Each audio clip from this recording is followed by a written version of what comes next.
year. We met last year and you were on Podium racing and you had a great year and you were instrumental to the team coming in second place. So stoked to have you back and racing here in Toronto.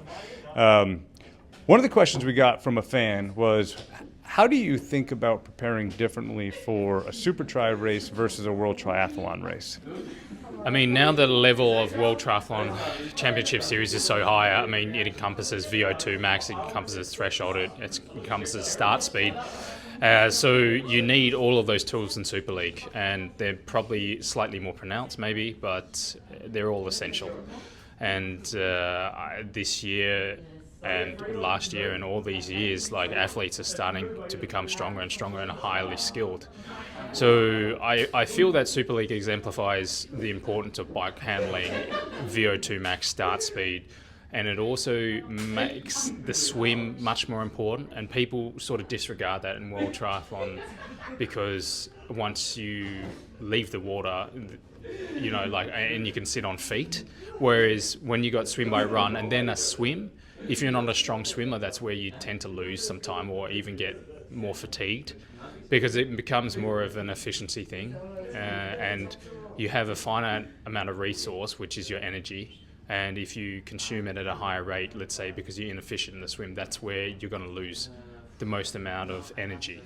And because in World Triathlon you're not really penalised for that, it really becomes more prevalent in Super League to have a stronger swim. And to be honest, the skill set needed in Super League, especially over tight courses, it's really critical to be able to manoeuvre in the bike pack, but also choosing the right apex, and all these things that are fundamental to what you would think in World Triathlon.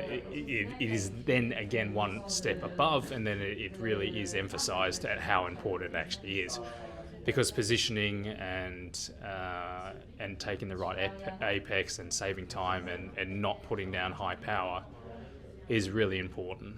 So I think those are things, they're not necessarily massive changes in the structure of your training, but it is necessary for you to understand that there are different demands on Super League than there are in World Triathlon, and just be aware of it. Yeah, that makes a lot of sense. One of the things that I often hear from athletes is, if you have an inefficiency, you've talked about swimming, and it also may be in transitions, for example, you may be able to get away with that inefficiency at a different level in a World Triathlon race, but Supertri just amplifies it. Yeah. Is that fair? Yeah, absolutely. Especially when the run is like 1 kilometre, for instance. We're going to have an enduro format, eliminator format this time, but it goes 1K, 1K, 2K.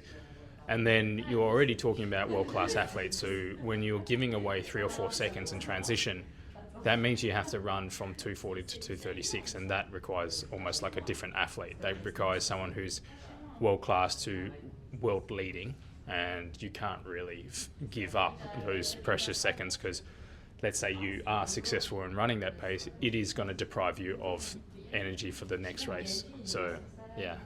Yeah, that's great. Well, thanks for sharing that, for some of those differences between World Triathlon and Supertri. Yeah, and good luck in Toronto. Thank you very much. I really appreciate it. Thank you.